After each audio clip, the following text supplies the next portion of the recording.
Hi everyone, let's start our topic, which is how to simplifying algebraic expressions.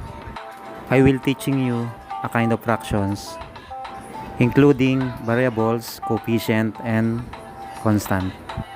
I hope na matutuhan nyo yung ating lesson with regarding simplifying rational algebraic expression. So we have here the basic example that we have on the first one. Is it we have 30 x ratio 7 over 35 x ratio 4. So basically, as a student with regarding this kind of problem, I do this to teach the student to factor out the coefficient and variables. So as you can see, we had here 30 and 35. So we think now, what is the greatest factor of 30 and 35? To factors out with greatest common factors. To simplify our coefficient, we know that the common greatest factors of 30 and 35 is 5. So we can factor out 30 as 5 times 6. This is the common factors, greatest factor of 30. Then the 35, greatest common factor is 5 times 7. So how about the variables? For the variables, we have x ratio 7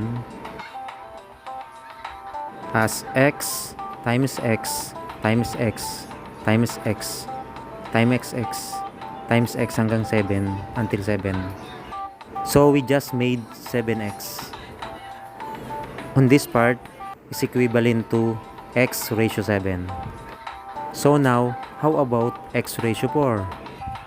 So we write x times x times x times x. And then you should notice the 5 is common, so eliminate 5 and 5. Then the variables, eliminate this, and this, and this, and this. So we remaining 6. And we have 3x variables is equivalent to x cubed over 7. So this is the final answer for item number 1 or example number 1. The answer is 6x cubed over 7. Mathematically speaking, you notice that we have used subtractions to our variables. As you can see, x4 minus x7 is equal to x cubed. So the first example natin, makikita natin yung concept ng ating algebraics, simplifying algebraic expression technique on how to solve this kind of task. Okay, we proceed for the example number 2. 3x squared minus 6x by 2x minus 4. At ang gagawin dito ay to factors out something, and I advise to use common monomial factoring. So we first the numerator. In the numerator, we think common monomial factors. This is to consider the factor of coefficient of variables, or we focus on this. 3 and 6. What is the common between 3 and 6? The greatest common factor is 3.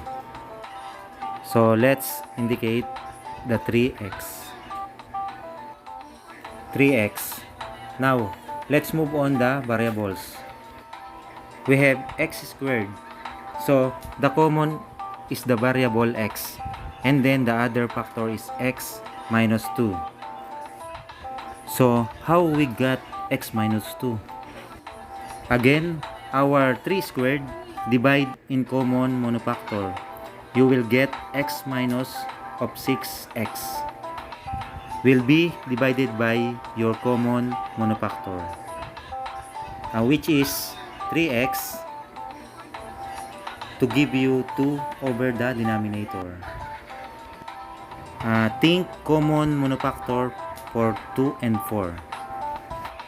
The common factor is 2, and for the variables, therefore factors on x minus 2. So what again to solve 2 times x minus 2? The 2x divided by the x, and then 4 divided by 2 will give you 2. So these are the factors. As you can see, the numerator and denominator were common the x minus 2. So eliminate the factors on the numerator and denominator. The remaining for these expressions is 3x over 2. This is the final answer. If you notice, we applied our knowledge on how to use common monofactoring expressions. So let's move on the example number 3.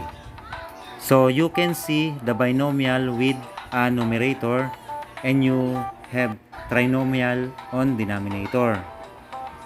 So we think, what is the factors technique which is applicable for given expressions? X squared minus 16, we notice this is a perfect squared. As you can see, this one is subtraction. Therefore, you will be using of different of 2 squared. So the factors are x minus 4 times x plus 4. Now, for your denominator, the trinomial x squared plus 9x plus 20. So you need to think of the factors of trinomial.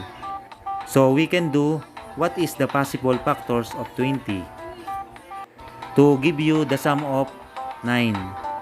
Again, what is the possible factors of 20? That will give you the sum. I think which is 4 and 5. 4 times 5 is 20 and 4 plus 5 is 9.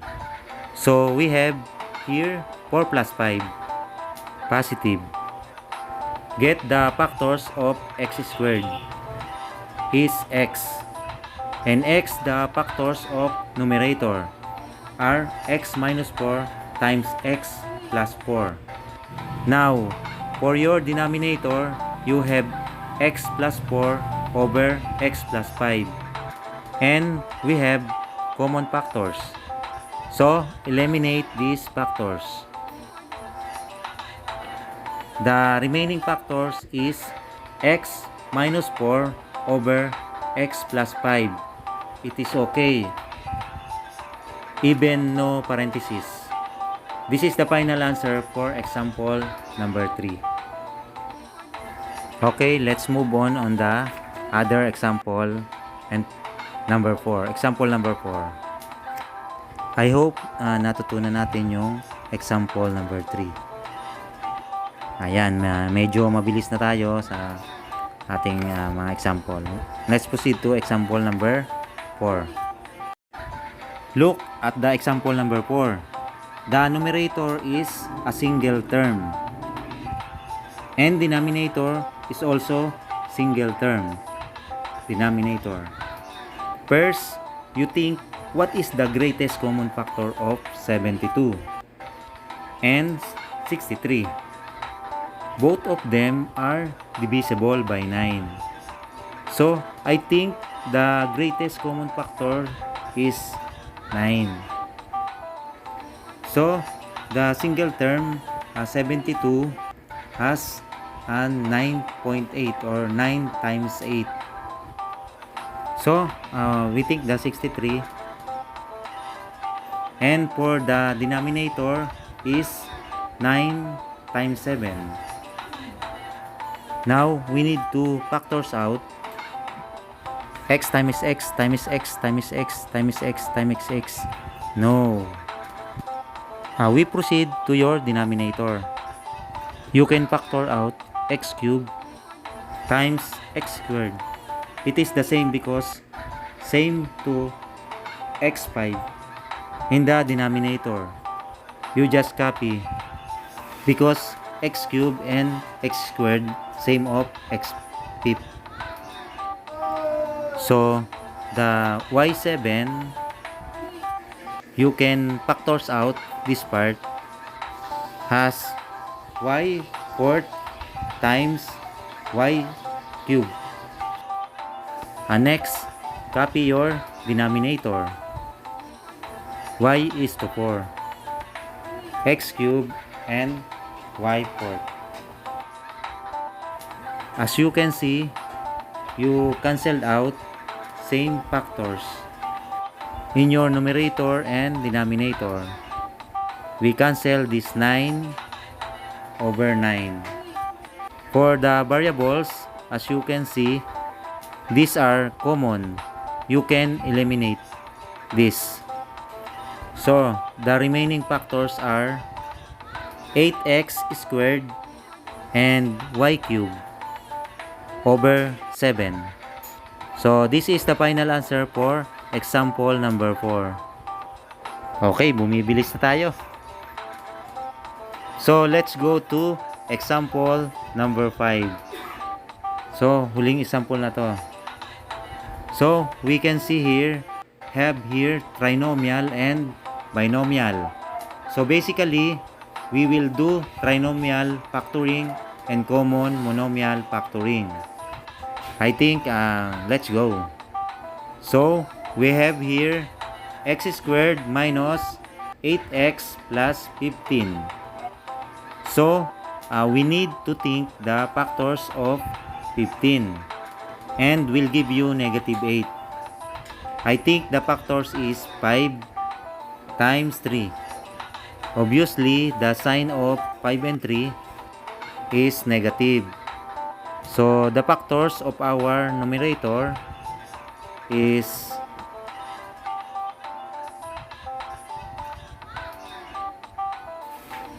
x minus 5 and x minus 3.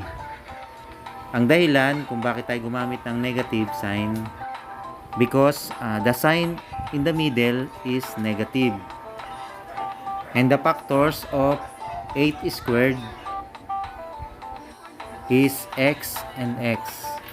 So we continue, and you can see the common factors of 2x squared minus 18 is 2.